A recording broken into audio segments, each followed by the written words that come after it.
Queridos, nós vamos orar pelo pastor Jota, que vai trazer a mensagem. Aqueles que não vieram ontem, pastor Jota é pastor da IPI do Brasil, ele é do presbitério litoral paulistano, ele pastoreou a igreja em Santos, está de licença do presbitério, ele é um dos diretores da ONG Sara Vida e auxilia na IPB de Boa Viagem. Senhor, nós te agradecemos, mais uma vez nós te agradecemos, nós te suplicamos a bênção para esse momento. Tu tens nos conduzido até aqui, tens feito diferença em nosso meio, tens falado conosco, tens nos surpreendido, nós somos muito gratos. Obrigado pela presença de cada um, de cada família, obrigado pela certeza e a convicção dos teus propósitos na vida de cada um. Obrigado pela vida do pastor Jota, da sua família, e por esse tempo nós iremos ouvir a tua palavra através dele. Usa-o, abençoa-o, continua falando aos nossos corações em nome de Jesus. Amém. Amém. Sente, pode sentar. Deus abençoe. Eu quero saudar a igreja com a paz do Senhor. Dizer mais uma vez sobre a minha alegria de estar aqui com os irmãos nesse tempo tão especial.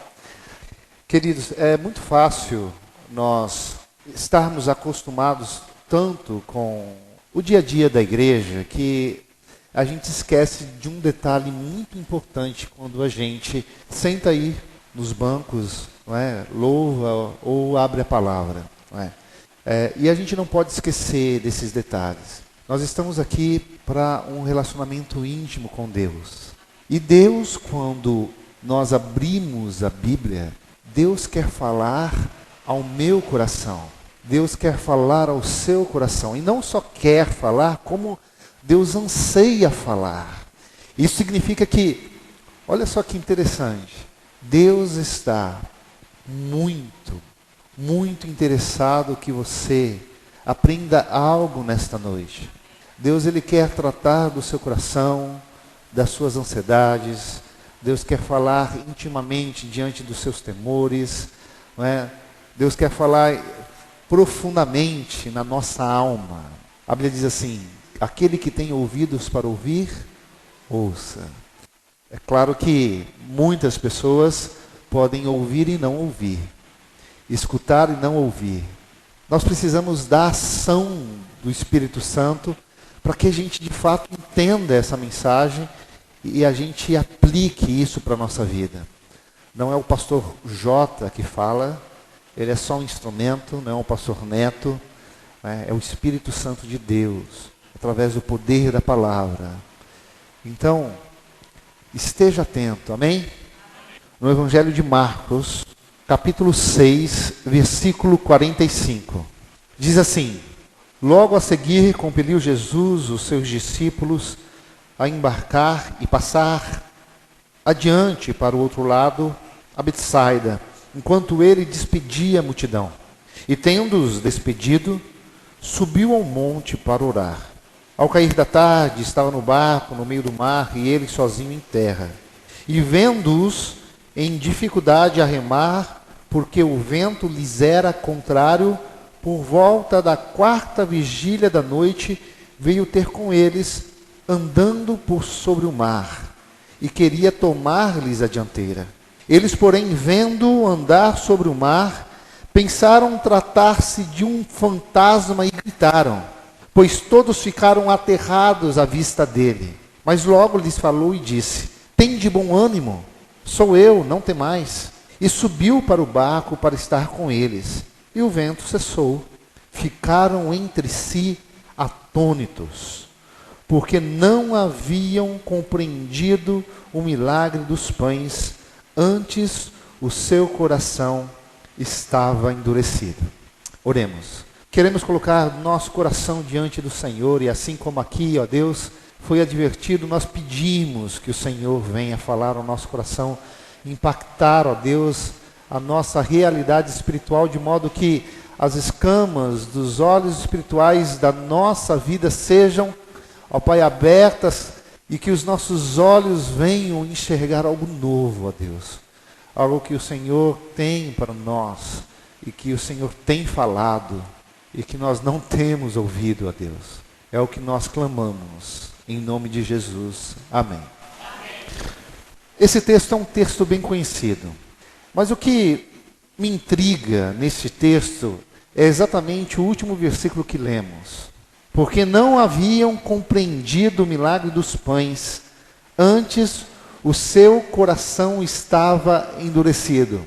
Ok, a gente entende sobre toda essa situação. Jesus, ele despede os seus discípulos, coloca num barquinho, eles passam a atravessar o mar. Jesus necessitava de um tempo a sós com Deus, sobe no monte para orar. Eles ficam ali tentando atravessar o mar no meio de uma tempestade que apareceu, uma tempestade forte, que durou muito tempo, até a 4ª vigília da noite, cerca de 6 horas de tempestade. Jesus estava no monte orando, e a Bíblia diz assim, que mesmo com as tempestades, e quando nós pensamos em tempestades, nós pensamos em nuvens densas, talvez raios e trovões, a Bíblia diz, vendo-os, mesmo com a tempestade, Jesus viu ali, de uma maneira ou visível, ou de um discernimento espiritual, mas ele viu que eles estavam passando por necessidade. Jesus vai até lá, quando ele chega na beira da praia, não tem barco, não tem jet ski, não tem lancha, não tem nada, ele vai andando até eles, e eles se assustam, pensando que era um fantasma, e daí ele entra no barco, diz anteriormente para que não se assustem, entre no barco, e a tempestade cessa. E daí vem então esse versículo, porque não haviam compreendido o milagre dos pães, antes o seu coração estava endurecido. Não parece que esse versículo está fora do contexto? O que tem a ver esse versículo com o resto? O que será que Marcos, quando escreveu isso, ele quis trazer de ensinamento diante dessa realidade que os discípulos tiveram de experiência com Jesus? E daí, quando a gente olha o contexto, a gente vê o seguinte, que na verdade a multiplicação, o milagre da multiplicação dos pães e dos peixes tinha acabado de acontecer. A primeira multiplicação dos pães e peixes aconteceu em uma situação onde Jesus caminhou por um lugar deserto. As pessoas, impactadas com a palavra de Deus e com o seu poder, seguiram Jesus em massa. A Bíblia conta cerca de 5.000 pessoas, e quando nós falamos pessoas, nós entendemos pela contagem da época que se tratava de homens. Então, se pensássemos em mulheres e crianças, haveria ali, no mínimo, 10.000 pessoas. 10.000 pessoas seguindo Jesus no meio do nada, e Jesus então tem compaixão daquelas pessoas e começa a ensinar. As pessoas, com os olhos fitos em Jesus, bebiam das suas palavras como se fossem água. Em um determinado momento, Jesus, ele diz, e agora? O que nós vamos fazer com essas pessoas? Os discípulos estavam preocupados, porque aquelas pessoas estavam ali há muito tempo e não tinham o que comer. Então eles chegam para Jesus e dizem o seguinte: mestre, despede esse povo, para que eles possam ir até os vilarejos, aqui, os centros mais próximos, e possam comer. E Jesus diz assim: dê a vocês mesmos, dê a eles o que comer. E eles respondem: mas Jesus, se nós tivéssemos que dar a eles o que comer, nós teríamos que ter no mínimo 200 denários.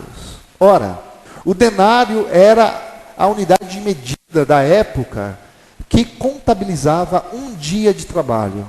Se nós pensamos em 200 denários, são 200 dias de trabalho, não é? Mais do que 6 meses de trabalho. Era uma fortuna.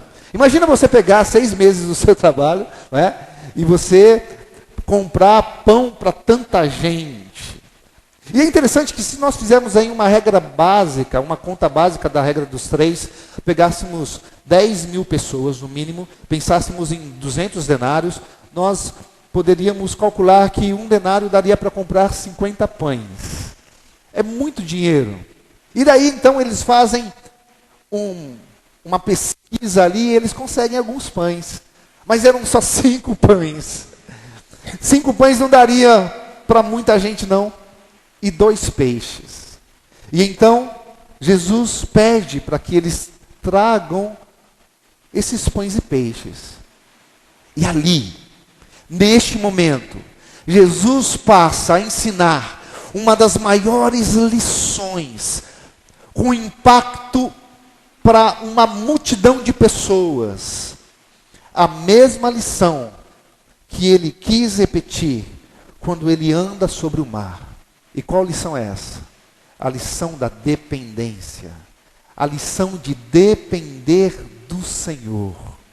E o que eu acho tão interessante nesse texto é a insistência de Jesus de repetir as lições que não são aprendidas. Quando nós conversamos, pastor Neto, o senhor me disse que o tema aqui dos 84 anos era crescer em Cristo Jesus. Cresçamos em todas as coisas em Cristo Jesus. Deus não desiste que cresçamos. Deus, Ele não desiste das provas que fracassamos. Deus não abandona as lições que nós falhamos. Deus está interessado que nós passemos, que nós ultrapassemos as barreiras, que nós aprendemos as lições, que nós caminhamos para frente, que nós aprendamos todas as coisas que Ele quer que nós aprendamos. Dessa forma, eu quero que você não se esqueça, Deus repete as lições que não são aprendidas, assim como fez com os discípulos. E sabe o que eu acho interessante?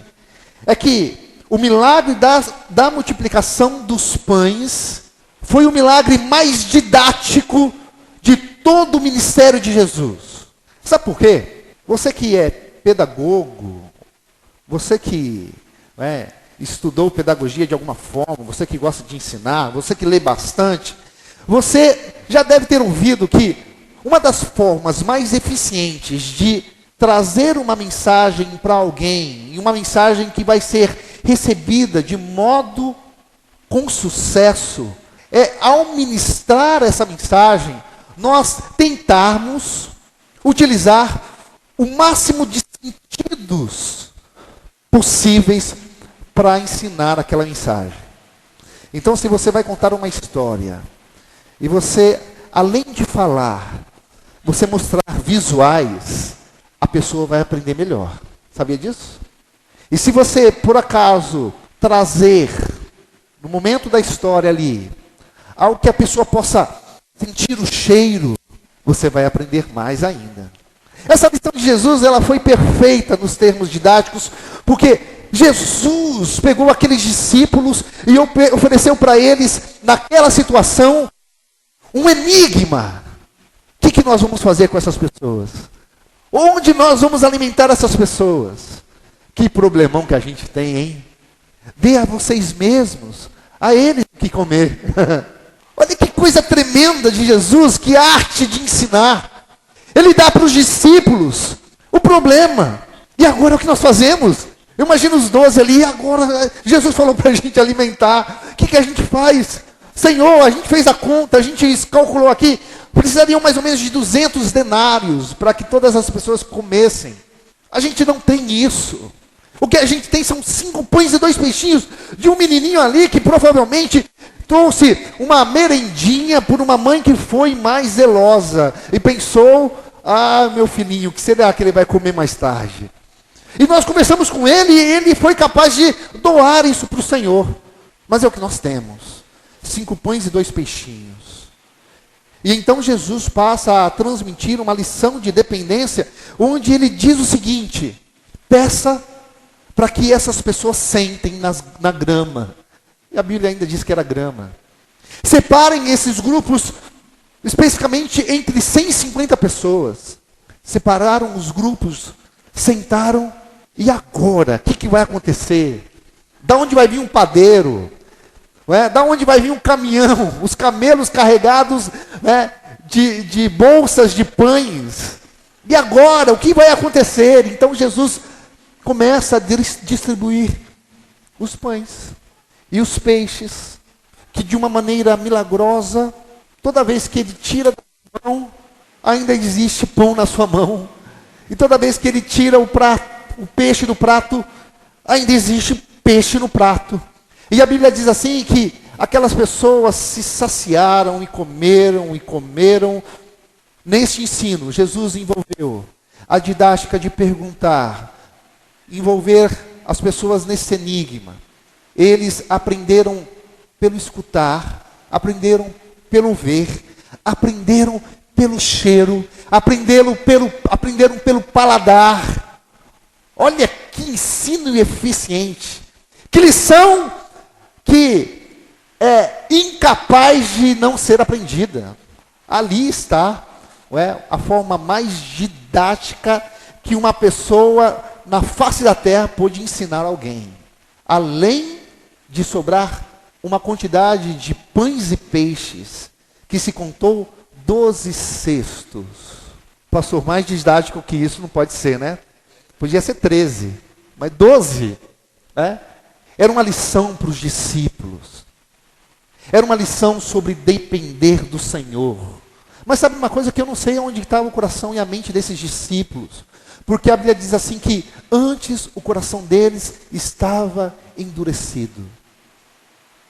Será que aqueles discípulos, de tanto andar com Jesus, passaram a institucionalizar a fé de modo que a movimentação da multidão, de modo que a liturgia das pregações de Jesus, de modo que a assistência àqueles que procuravam os discípulos dizendo: eu queria falar com o mestre, eu queria tocar no mestre. Calma aí, espera aí. Nós estamos tomando conta aqui.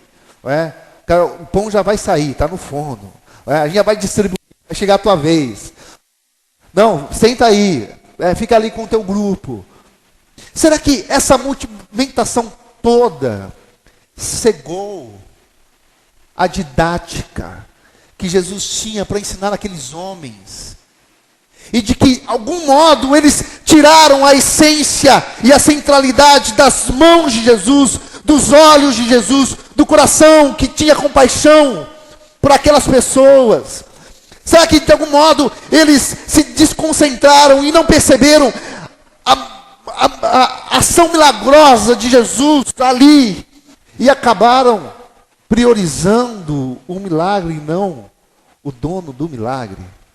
É muito fácil nós estarmos no meio de um milagre, as coisas acontecendo de maneira fantástica, e nós não percebermos a ação e o agir de Deus.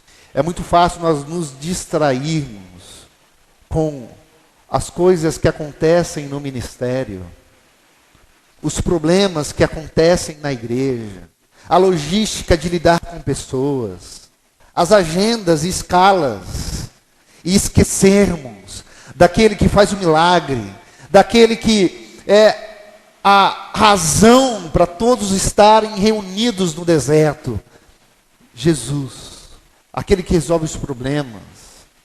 O fato é que eles não aprenderam. E então, Jesus os leva para repetir a lição. E Jesus acaba utilizando uma didática um pouco diferente.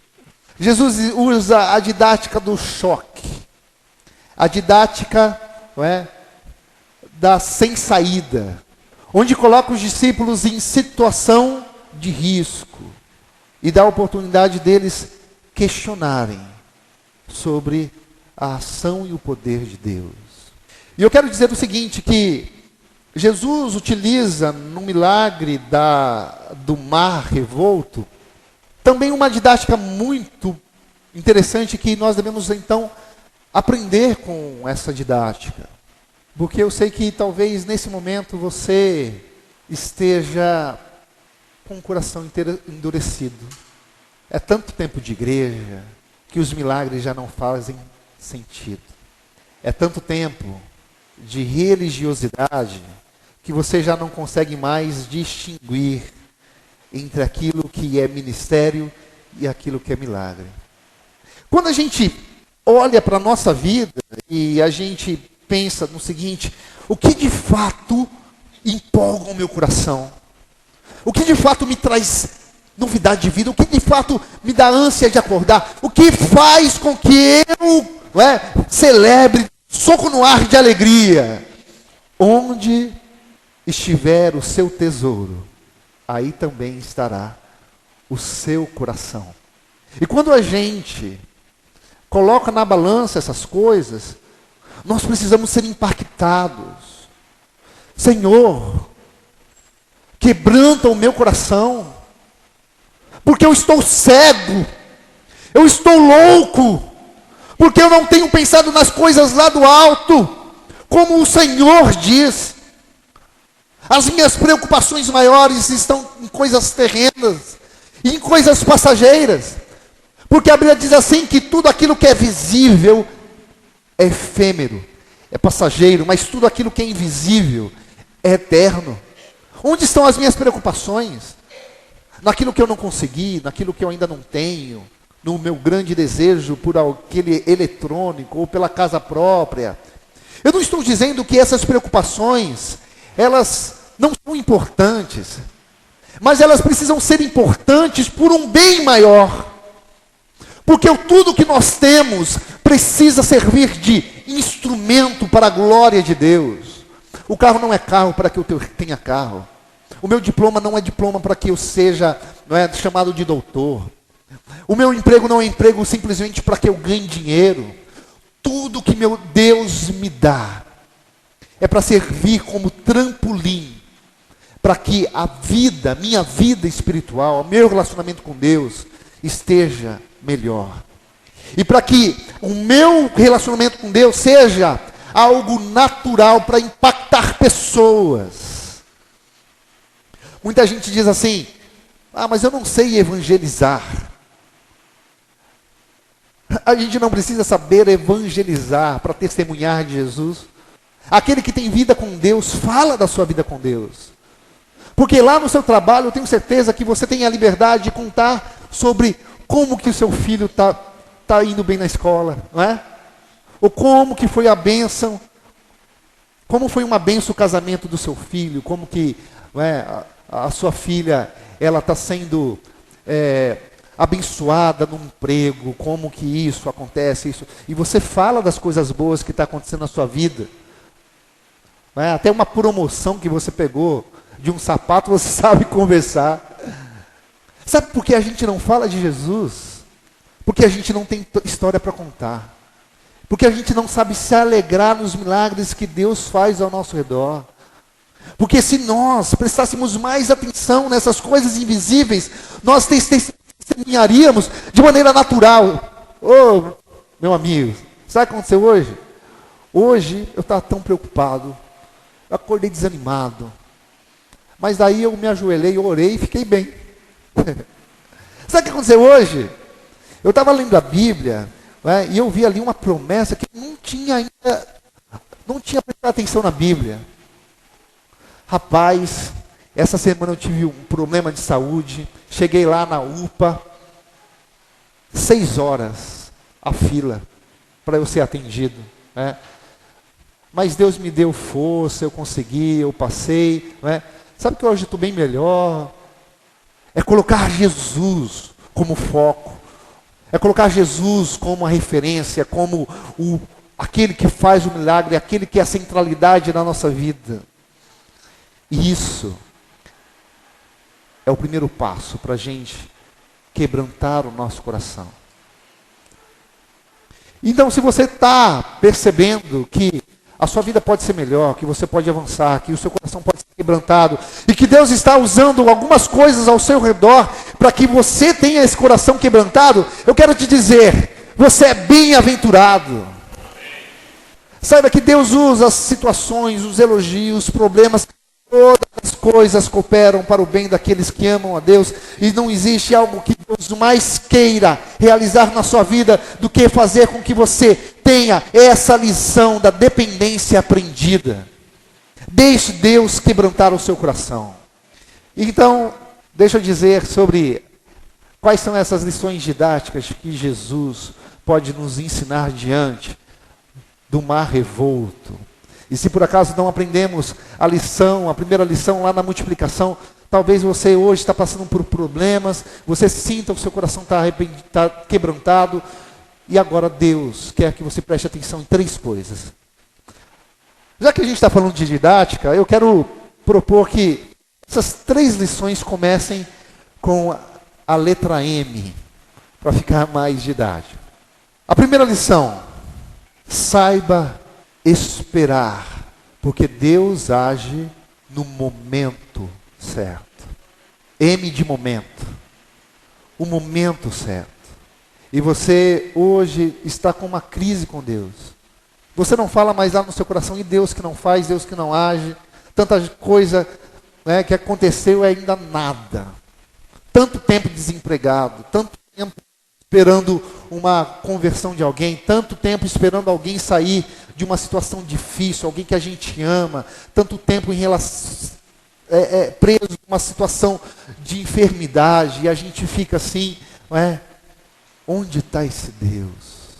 Eu acho que essa era a pergunta dos discípulos. 1 hora se passou, 2 horas se passou, aquela tempestade. Será que Jesus, que tem esse discernimento, de perceber a necessidade do estômago das pessoas, não teria também discernimento de ver? Ele está no monte, ele está vendo a tempestade, cadê ele que não aparece? 3 horas, 4 horas, 5 horas, e o mar vai e volta. Eles que são conhecedores do assunto, porque eram muitos deles pescadores, rema para cá, rema para lá, e o vento vai, vira a vela e nada, não conseguem sair daquela situação. Mas a Bíblia diz que Jesus os vê, e mesmo eles não vendo Jesus, Jesus os vê. Certa vez eu estava viajando de avião, e chegando no Brasil, chegando em São Paulo, nós estávamos preparando para pousar o avião. Nós não, né? Porque eu não sou piloto, mas eu estava lá esperando. E daí o piloto diz o seguinte: estamos nos aproximando do aeroporto de Guarulhos, né?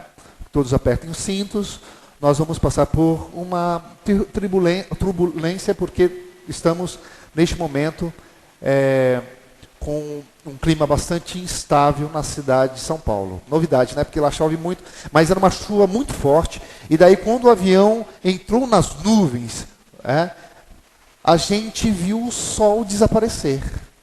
Porque em cima das nuvens estava sol, né? Inclusive, foi uma das experiências lindas, porque eu vi o sol nascer do nada. Aquela coisa tão linda. Mas agora eu estava no meio das nuvens, chacoalhando para lá e para cá, aquele tempo escuro, ficou noite de novo. E quando a gente pousou o avião naquela pista escorregadia, e quando eu saí do aeroporto, eu olhei para o céu, ainda estava noite, e daí eu pensei, puxa, que coisa interessante. Mesmo que eu não consiga ver o sol ainda está lá. Não importa se você não consegue ver Deus. O importante é saber que Deus ainda está lá. Não importa se você não consegue ver Deus. O importante é saber que Deus te vê. E Ele sabe das suas necessidades. E não se importa simplesmente com as suas macro necessidades, mas com as suas micro necessidades. Porque Deus é um Deus tão detalhista que Ele diz, a Bíblia nos ensina, que Ele sabe a quantidade de estrelas que estão no céu, e nada acontece na nossa vida sem a sua permissão, nem mesmo cai um fio de cabelo da sua cabeça sem a permissão de Deus. Quem de nós poderíamos acrescentar um palmo à nossa vida? Deus cuida de nós, Deus nos vê, Deus se importa. Mesmo que 1, 2, 3, 4 vigílias se passam e nada aconteça, Deus age no momento certo. O segundo M, que precisamos nos apegar para que nosso coração seja quebrantado, é que, além de Deus agir no momento certo, Deus também age da maneira certa. E às vezes nós acabamos dirigindo Deus nas nossas orações. Senhor, toca no coração do irmão fulano para falar com o chefe dele, para falar com o amigo dele, para me dar um emprego. Senhor, toca no coração do delegado tal, para falar com o investigador tal, para falar com o promotor tal, diante daquela causa que eu tenho na justiça. E nós colocamos receitas diante de Deus, mas Deus quer agir da maneira dele, e a maneira dele é a maneira que vai nos surpreender. Porque se nós quiséssemos, ou se nós esperamos que Deus haja da nossa maneira, nada mais estamos fazendo do que tirar Deus do controle. Quando damos a receita sobre como Deus deve fazer, na verdade estamos nos tornando o Deus da situação, Deus do problema. E eu fico imaginando os discípulos, mesmo naquela confusão, naquela tempestade, olhando ali, não é, para o pier da onde eles saíram, para aquela direção, dando uma pescoçada assim para ver se Jesus vinha. Será que Jesus não está vindo? Agora eu pergunto, como que será que eles esperavam que Jesus viesse? Como uma pessoa normal, não é? De barco. Mas de repente Jesus aparece andando pelas águas. E eles confundem a ação milagrosa de Jesus como um fantasma. E gritam de terror. Jesus acalma e diz: não temais, sou eu. Jesus age no momento certo, mas nós precisamos também dar ao Senhor Jesus toda a autoridade, para que Ele age no momento, mas também da maneira certa. Senhor, faça a tua vontade. Sabe que o que Deus tem para nós, não é que nós ganhemos aquilo que nós queremos. O que Deus tem para nós é que nós ganhemos aquilo que nós precisamos. E quando nós passamos a entender isso, nós descansamos. Senhor, eu quero tanto isso, mas eu quero dar que o Senhor me dê só aquilo que eu preciso. Senhor, o que eu preciso de fato, é isso que o Senhor tem que me dar. Por mais que doa muito eu renunciar esse sonho, por mais que doa muito eu renunciar essa minha provisão, Senhor, eu quero só aquilo que eu preciso. Em terceiro lugar, Deus quer que nós também venhamos a aprender, não só no momento certo, não só da maneira certa, mas também com a matéria, para a maturidade certa. Eu não sei se você já passou por situações onde você pensou assim: se fosse naquele tempo, eu teria agido diferente. Não sei, alguém te deu uma fechada no carro, alguém apontou o dedo na sua cara e te chamou de moleque, alguém mexeu com você ou mexeu com a sua esposa, e você fala: se fosse na época que eu era jovem, eu tinha metido a mão na cara desse rapaz aí. Sabe, quando você tem esse tipo de testemunho, nada mais você está dizendo do que o seguinte: eu aprendi a lição. Eu aprendi a lição. E quando Deus olha na nossa vida, Ele vê um terreno com muitas pedras. E daí Ele fala assim: pastor, vai lá, agora é a pedra da ira. E a gente, a pedra, é difícil. Mas Ele nos dá força, e a gente pega e consegue vencer isso, e lança fora essa pedra da nossa vida, e a gente passa a ser um discípulo de Jesus, que sabe lidar com as situações onde nós somos provocados, e não agimos pelo impulso da carne. E até às vezes alguém chama a gente de bobão. Você é muito mole. Daí você pensa assim: não, Deus mudou meu coração. Não é assim na nossa vida. Deus vai mudando a nossa vida e nós vamos melhorando de glória em glória. Isso se chama, sabe o quê? Santificação. É deixar que Jesus tome conta de todas as áreas da nossa vida, de todas as gavetas, de todos os cantinhos. Que Deus seja o dono completo e que nós simplesmente dependemos dEle. E quando nós passamos uma provação, Deus está tratando de algumas pedras que estão precisando ser retiradas da nossa vida. Sabe como que você vence isso? Força contrária. Sabe como a gente consegue ficar forte? Força contrária. Né? É assim que a gente faz para ficar forte. Assim também acontece na vida espiritual. O que eu quero dizer com isso? Que talvez lá no seu emprego, tem uma pessoa que está te provocando muito, e você não está conseguindo ter paciência. Mas sabe qual que é a força contrária da impaciência? É o amor. Em vez de você agir conforme aquela pessoa está fazendo contra você, você faz a força contrária. Você serve, você ama, você abençoa, você ora. É assim que nós passamos a crescer. É assim que nós passamos a depender de Deus.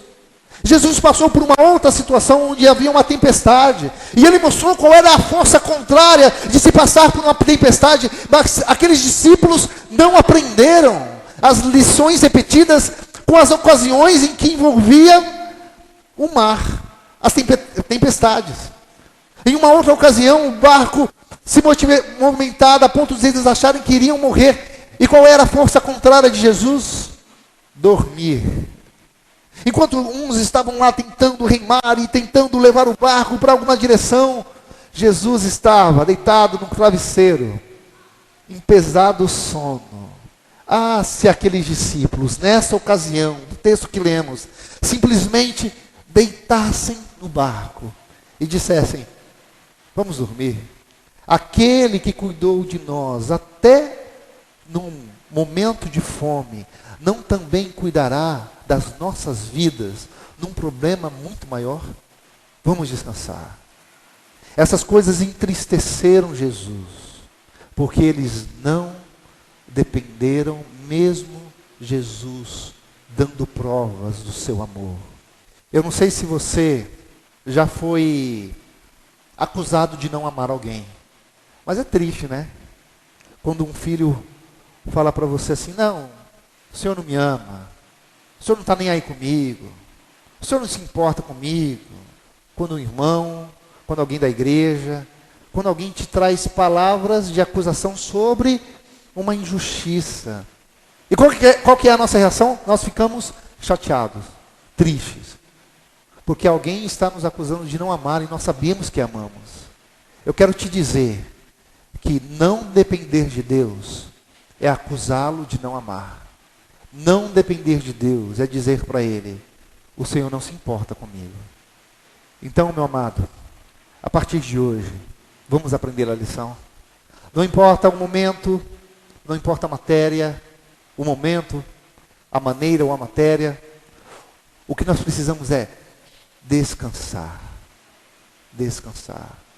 E daí, para encerrar, me lembro daquela música tão antiga e tão famosa e tão bonita, onde é uma declaração de Jesus para nós: é meu, somente meu, todo trabalho, e o teu trabalho é descansar em mim. É meu, somente meu, todo trabalho, e o teu trabalho é descansar em mim.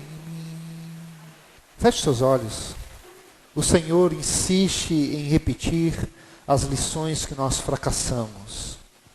E o Senhor tem nos dito que nos ama de diversas formas, Deus.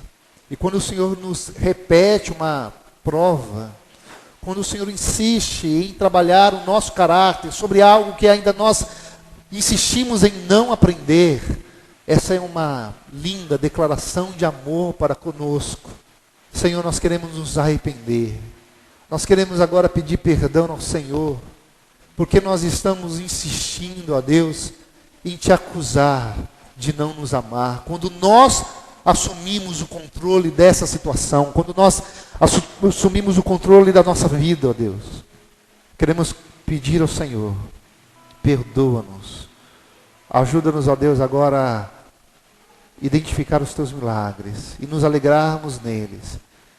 E sabemos, ó Deus, que essa provação, essa situação difícil, ela é combustível para a nossa santificação, para o nosso crescimento, para a nossa maturidade e, acima de tudo, para a sua glória, para o seu louvor e para que mais pessoas sejam impactadas através da nossa vida quando o Senhor passa a brilhar em nós, quando nós desistimos de nós mesmos e deixamos que o Senhor apareça em nós e que o Senhor cresça à medida que nós vamos diminuindo.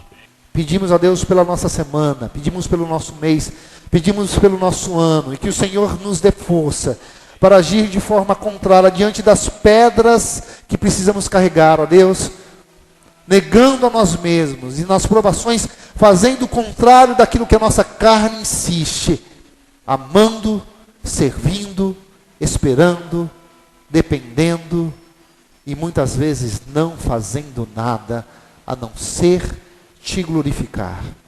Em nome de Jesus. Amém.